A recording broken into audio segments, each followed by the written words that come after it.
2 years ago, if you had asked me what my favorite TV shows were, I would have told you How I Met Your Mother and Community with no hesitation.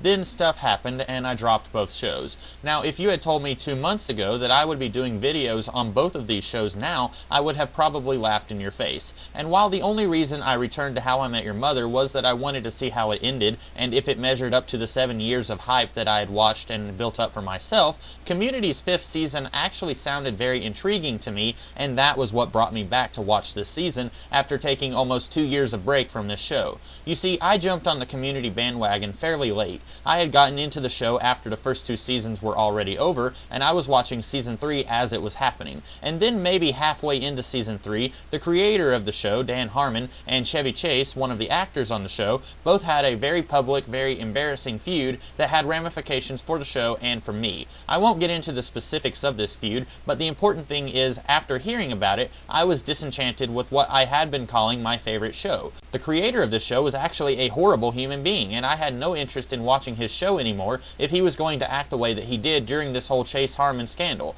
And while this was the straw that broke the camel's back, I definitely feel like this show had been losing some steam before I found out about all of this. I couldn't really put my finger on it, but what I felt had the potential to be the greatest TV show ever had devolved into relying on gimmicks and had allowed the characters to stagnate, causing me to lose interest in the show even though I had kept watching. That is, until Harmon and Chase had their little Cold War with each other. And then I basically stopped keeping up with the show. The 3rd season ended without much hullabaloo. The network removed Dan Harmon from the show for the 4th season. Apparently, a lot of people hated the 4th season, and then Chevy Chase left in time for the 5th season to start, as Dan Harmon came back to the show. And as an off note that I likely won't be returning to, so I'll quickly mention it here, one of the things that I loved the most about the season 5 premiere was that we got a brief cameo by Chevy Chase, which maybe this is true, maybe it's not, but it made me think that maybe Harmon and Chase had finally worked out their demons, even though Chase would not be on the show. And more than getting a good TV show, I get a big kick out of seeing people work their crap out and not be mad at each other anymore. Again, they may still hate each other, but with Chase appearing in a minute or so of the Harmon Helm season, it made me think that they don't have any grudges against each other anymore. I don't remember what had caused me to look back into Community, but I did, and what I saw seemed like just the shot in the arm that this show needed. For the first 3 years, and I'm assuming during the 4th year, though I don't know because I didn't watch that show, the show was about these 7 people of various ages, genders, and race, all misfits in some way or another, all trying to get their life back on track at this community college, all finding in each other friends and family. And then apparently season 4 ends with 2 of our principal characters graduating. Okay, that seems like the series is over, right? Or at the very least, the show continues in some different capacity without those characters. But what this show does is, in my humble, indulge in a stroke of brilliance. It flashes forward a year into the future where Jeff Winger, the main character, has failed in his attempt to become a good lawyer. The opening episode, brilliantly titled Repilot, goes with Jeff as he contemplates suing Greendale, and then he is reacquainted with the study group, and he's reminded of what made him attempt to turn his life around in the first place. And by the end of the episode, he's working as a professor at the community college who teaches law. The rest of the study group comes back to become students once again, and they each reveal what their new life goals are. And this is where I have an issue with this show. In many ways, this season, even though I enjoyed many things about it, it still has the same problems that it had in season 3 when I dropped this show. It occurred to me a week or 2 ago when I was in the middle of this season. Community is the live-action version of the Warren Ellis, Stuart Immonen Marvel comic Next Wave Agents of Hate. Let me explain by reading from a quote that Warren Ellis provided in the complete collection of the Next Wave comic. Next Wave is not about character arcs and learning and morals and hugs. Now, I am sure someday I may get around to explaining my love-hate relationship with Next Wave Agents of Hate, but for now it is sufficient to say that Community is exactly what Warren Ellis set out for Next Wave to be. Both series are absolutely laugh-out-loud hysterical. I cannot tell you how many times I have come away from either series laughing so hard that my stomach hurts and tears are rolling down my face. And yet, being funny is just not enough. You need to have character arcs, learning, morals, and hugs for me to think that a show is worth my time at all. Now sure, some people out there may disagree with me. In fact, with all of the garbage books, movies, and TV shows out there that continue to thrive, I'm certain that there are people out there who do not find anything of value with character arcs, learning, morals, and hugs. And it took me a very long time to realize it, but I think Dan Harmon must be one of those people. By the time I was ready to drop Season 3, I had arrived at this conclusion, although I hadn't yet made the comparison to Next Wave Agents of Hate. The very first episode of Community gives the audience the show's mission statement, or at least I thought it did. Professor Ian Duncan tells Jeff that he won't be able to use his dirty lawyering tactics to get by in Greendale, and that he will actually have to work to be a better person in order to get by. I thought that was a great premise. Wacky stories, smart, witty writing, all with a long-form character arc of Jeff Winger slowly going from evil lawyer to nice lawyer. Except that's not what this show was doing. Even in Season 3, we still had Jeff Winger acting like a scumbag in numerous episodes. Now, you might say that, well, realistically, people don't go in one straight line when they are experiencing character arcs. They might move forward 3 steps, then backwards 4. It might take them a very long time to get to the end of their character arc. And sure, you would be right, but I would submit that this series gave up the right to rely on, well, realistically, arguments when it had written itself into this so incredibly not realistic world. Now, that's not a complaint. I actually liked a lot of the weird, wacky stuff that this show did. Not all of it, mind you, and I'll get to that later on. But I liked a lot of it. But still, I think it is fair to say that this show really wasn't making any strides at all in moving Jeff Winger, or really any of the characters, toward being a better person, or toward any kind of character arc. Which I would not have even expected this from the show if the show had not flat out given us this mission statement way back in episode 1.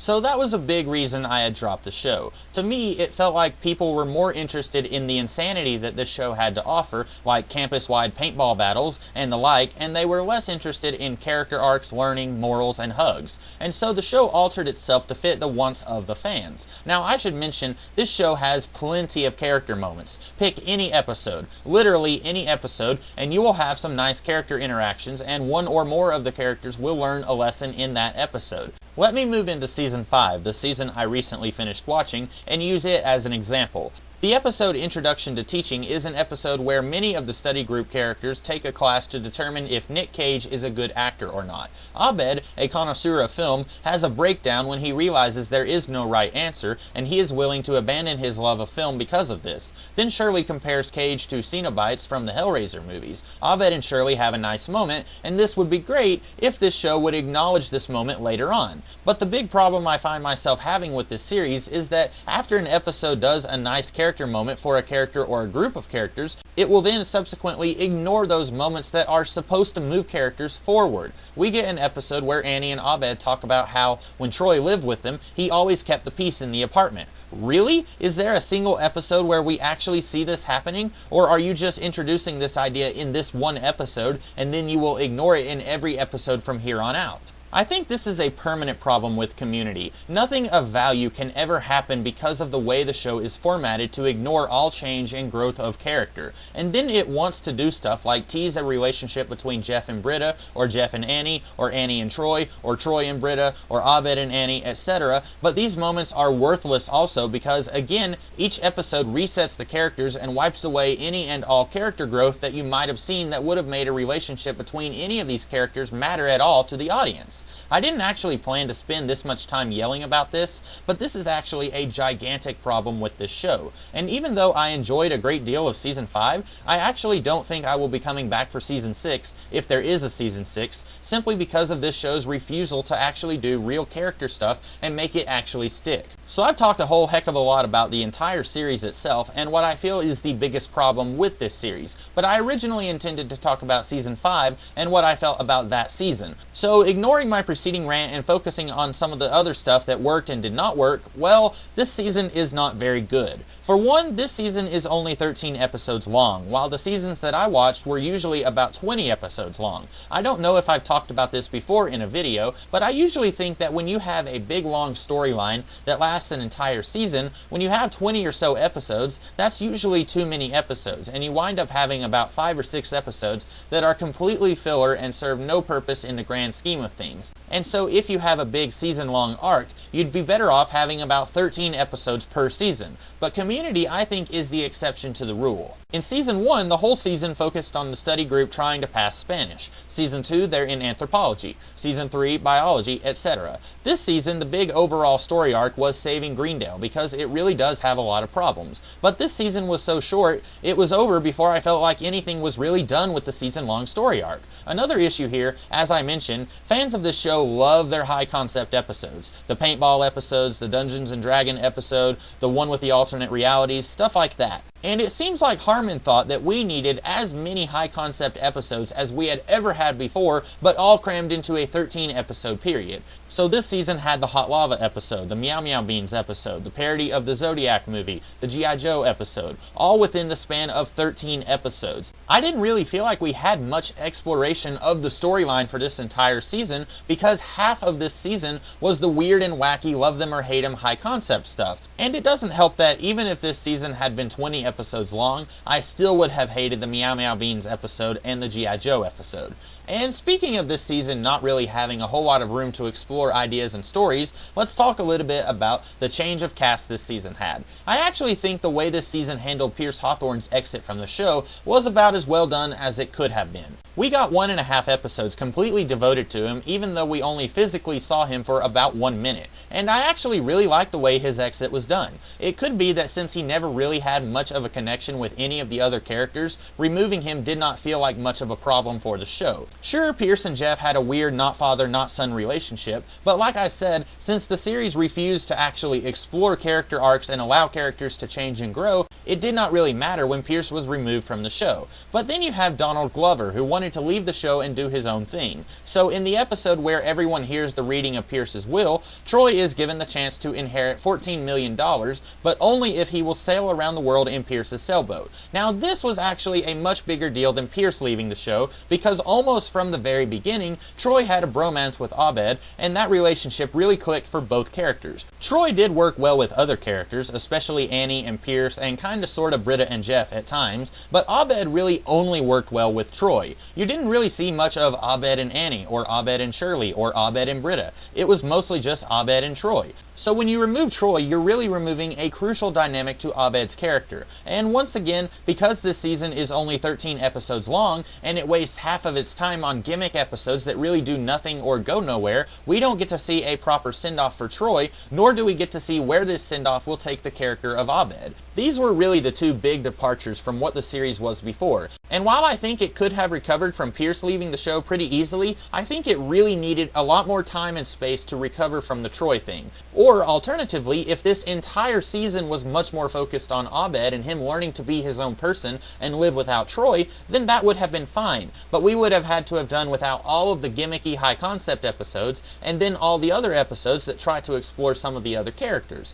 This would have had to have been Abed's season through and through for that to have worked, and since that did not happen, we really didn't have that work at all. Then we also got Buzz Hickey, a criminology professor who is kinda sorta here to replace Pierce, who I have seen a lot of people really hate on. Now I for one really liked Hickey. He wasn't exactly Pierce 2.0, nor was he meant to be. He wasn't nearly as funny as any of the characters, but again, I don't think he was meant to be funny. In the same way that Pierce was sorta supposed to be a representation of everything that Jeff hated about himself, Hickey, I think, is supposed to be what Jeff could become if he lets his humanity suffocate while he is working at Greendale. But again, for this relationship to really click, this season would have needed to have been all about Jeff's first year as a teacher and how things have changed for him and how he sees the school differently. And more importantly, we would have needed lots more episodes featuring stuff between Hickey and Jeff, which again, much like the Troy Abed ship sinking, we really did not get. We got an episode of Hickey kinda sorta showing Jeff the ropes, and then after that, I guess we were supposed to just be